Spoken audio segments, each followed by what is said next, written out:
بھرپور تعلیم مختوم سید مرتضی محمود صاحب.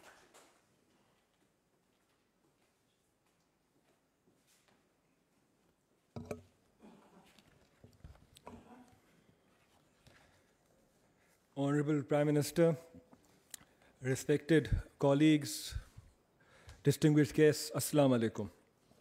Prime Minister صاحب جب بھی میری ملاقات ہوئی ہے اسلام آباد کے انڈسٹریلسٹ سے ان نے ہمیشہ مجھے ایک ہی بار کہی ہے کہ ہمارے لیے انڈسٹریل اسٹیٹ ہونا چاہیے. تو آج میں تو ایز منسٹر آف انڈسٹریز بہت خوش ہوں اور I am grateful to you and also ministry of BOI کہ آج یہ ماشاء اللہ اتنے کم ٹائم میں امپلیمنٹ ہو گیا. پرائم منسٹر میں آپ کا شکر گزار ہوں کہ جس طرح آپ نے IMF والی ڈیل سیکیور کی اور جو آپ کا ایک انڈائنگ ایفرٹ تھا اس کے لیے جو پاکستان کی اکانومی کے لیے بے حد ضروری تھا, تو میں اس کے لیے بھی آپ کے لیے شکر گزار ہوں. اس سے پاکستان کو بہت اسٹیبلٹی ملے گی اور جو انویسٹر ہے اس کا کانفیڈنس جو ہے اس میں اس کو مضبوطی ملے گی. تو انشاءاللہ اب ایک موقع آ گیا جہاں اسٹیبلٹی کی طرف پاکستان آ گیا ہے. ایک ڈاؤن ورڈ اسپائرل تھا, لیکن اگر آپ دنیا کی بڑی اکانومیز دیکھیں تو وہ ان کا جو ہسٹری ہے, ان کا جو پاسٹ ہے وہ بہت زیادہ ٹربولنٹ رہا ہے. اگر آپ ہمارے سے بھی کمپیئر کریں, لیکن ان ملکوں نے اس سے اپنی ٹربولنٹ ہسٹری سے سیکھا ہے اور وہ آگے بڑھے ہیں.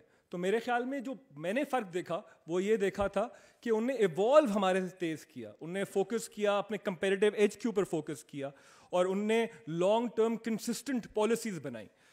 Pakistan has tremendous potential. Pakistan میں ہر چیز ہے, ہمارے پاس گلیشیئرز ہیں, پگھلتے ہیں, نہروں میں پانی آ جاتا ہے, لیکن انفارچونیٹلی ہم ایگریکلچر کی جو کموڈیٹیز ہیں وہ بھی ہم امپورٹ کر رہے ہوتے ہیں.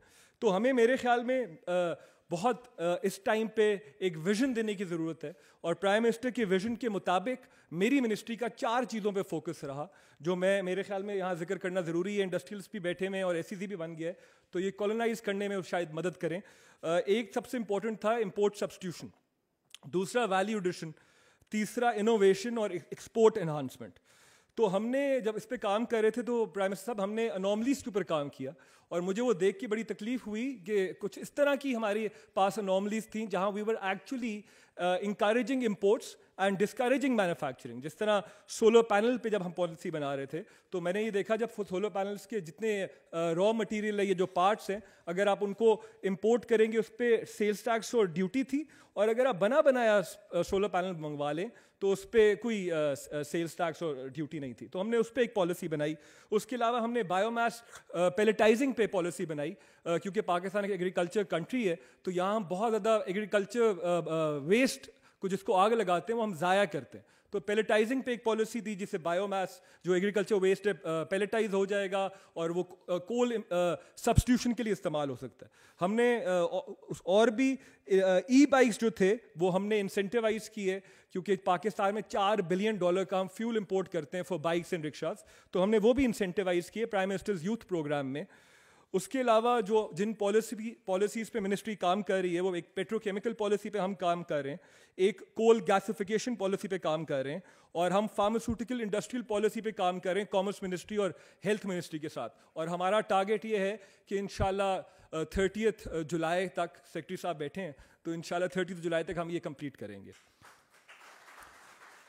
میرے خیال میں جو سب سے امپورٹنٹ رول SMEs پلے کریں گی پاکستان کی اکنامک گروتھ کے لیے, اور SMEs کو پاکستان میں بڑے ایشوز فیس کرنے پڑتے ہیں. یہ اگر آپ دنیا کی باہر کمپنیز اٹھائیں تو وہ بیک یارڈ میں سٹارٹ ہوتی ہیں اور وہ $1 ٹریلین کمپنیز بن جاتی ہیں, لیکن ہماری طرف میں سمجھتا ہوں ہم SME سیکٹر اس طرح گرو نہیں کر پایا جس طرح کرنا چاہیے تھا. ایک تو ہم نے اس پہ 1 ونڈو آپریشن پہ کام کیا. میں نے دیکھا کہ ہر ڈپارٹمنٹ سپریٹلی 1 ونڈو پہ کام کر رہا تھا, لیکن کوئی کوآرڈینیشن نہیں تھی. BOI الگ کام کر رہا تھا, پنجاب گورنمنٹ علیحدہ کام کر رہی تھی, ایک پاکستان سنگل ونڈو ہے وہ الگ کام کر رہی تھی. تو ہم نے ان سب کو اکٹھا کیا اور اسمیڈا کے تھرو ہم نے کہا ایک ہی ہم پلیٹ فارم بنائیں جہاں پاکستان میں ایک سنگل ونڈو آپریشن SMEs کو ملے. اس کے علاوہ فائنانسنگ کے حوالے سے ابھی بجٹ میں بڑے انسینٹیو دیے گئے پرائم منسٹر اور گورنمنٹ کی طرف سے. ایگریکلچر ایک اور سیکٹر ہے جہاں کے بہت زیادہ پوٹینشیل ہے, اور منسٹر آف فوڈ سیکیورٹی نے بڑا زبردست پرائم منسٹر صاحب کی گائیڈنس کے انڈر ایک فریم ورک دیا, لیکن ہماری منسٹری کا فوکس جو تھا وہ ویلیو ایڈیشن پہ رہا. تو ویلیو ایڈیشن ہم بہت لیک کرتے ہیں. یہاں ہم مینگو ایکسپورٹ کرتے ہیں را فارم میں, اور اگر آپ ہم باقی ملکوں کو دیکھیں تو وہ ڈی ہائیڈریٹڈ فارم میں کرتے ہیں, جس سے شیلف لائف بڑھ جاتی ہے اور جو ویلیو ہے وہ کئی فولڈز بڑھ جاتی ہے. تو میں ابھی تھائی لینڈ گیا ہوا تھا, تو ہم نے وہاں ان کے ساتھ ایک MOU سائن کیا, جسے سمیڈا انشاءاللہ وہ ڈی ہائیڈریشن کا پلانٹ لگائے گی اور پھر پرائیویٹ سیکٹر ہوپ فلی اس کو ریپلیکیٹ کرے گا. ایک اور سیکٹر جو میں نے دیکھا, gems and jewellery, massive potential. Pakistan میں سے ابھی انفارمل سیکٹر کے تھرو $5 ارب کی ایکسپورٹ ہے, لیکن ہمارے فارمل سیکٹر کے تھرو نہیں ہے, کیونکہ میرے خیال میں ہماری ریگولیشن نے ہماری اکانومی کو چوک کر دیا. تو میرے خیال میں ہمیں ریگولیشن کا لفظ جو ہے اس کی جگہ فیسیلیٹیشن کا لانا چاہیے اپنی وکیبلری میں, تاکہ ہم پرائیویٹ سیکٹر کو فیسیلیٹیٹ کر سکیں. تو اس جیمز اینڈ جولری کے حوالے سے بھی میری KP کے گورنمنٹ اور ہماری GB گورنمنٹ کے ساتھ اور کامرس منسٹری کے ساتھ ڈسکشن ہو رہی ہے. انشاءاللہ ہمارا ٹارگٹ یہ ہے کہ اس ٹینیو میں ہم اس کو فارمل سیکٹر میں لا سکیں, کیونکہ میسو پوٹینشیل. ایک تو یہ را فارم میں ایکسپورٹ ہو رہی ہے $5 بلین, اگر ہم اس میں ویلیو ایڈ کریں تو یہ $20 ارب کے قریب جا سکتی ہے. آخر میں پرائم منسٹر صاحب, ہمیں فوکس کرنا چاہیے جو ہمارا کمپیریٹیو ایڈوانٹیج ہے. سارے انڈسٹریلسٹ بیٹھے ہیں, میرے خیال میں پاکستان کو ان حالات میں سب سے بڑا کمپیریٹیو ایڈوانٹیج ہے, وی ہیو چیپ لیبر. ہمارے اگر میں ابھی تھائی لینڈ گیا ہوا تھا تو وہاں جو منیمم ویج تھی منتھلی وہ $330 تھی, پاکستان کی $100 کے قریب ہے. So we can take advantage of that. اور ہم لوگ اگر اسکلڈ لیبر جو ہے ہماری بہت سستی ہے, تو ہم اگر پالیسیز اور انوائرمنٹ ایسی بنائیں جہاں باہر سے انویسٹر جو ہے وہ پاکستان میں آ کے انویسٹ کرے, تو دس از دا پرفیکٹ اپرچونیٹی. لیکن ہمیں ایز آف ڈوئنگ بزنس کی انوائرمنٹ کریٹ کرنی پڑے گی. ہمیں جیوگرافیکل لوکیشن کا بہت بڑا ایڈوانٹیج ہے, اور میرے خیال میں سب سے importantly long term consistent policies. میں ایک چھوٹی سی مثال دے دوں. When I was in Thailand prime minister صاحب, تو وہاں مجھے جب بریف کیا گیا تھائی لینڈ کے بارے میں, تو وہاں ہمارے سے زیادہ انسٹیبلٹی تھی, پولیٹیکل انسٹیبلٹی. تو مجھے سمجھ نہیں آئی تھی یہ ملک ترقی کیوں کر گیا ہے اور ہم پیچھے کیوں ہیں.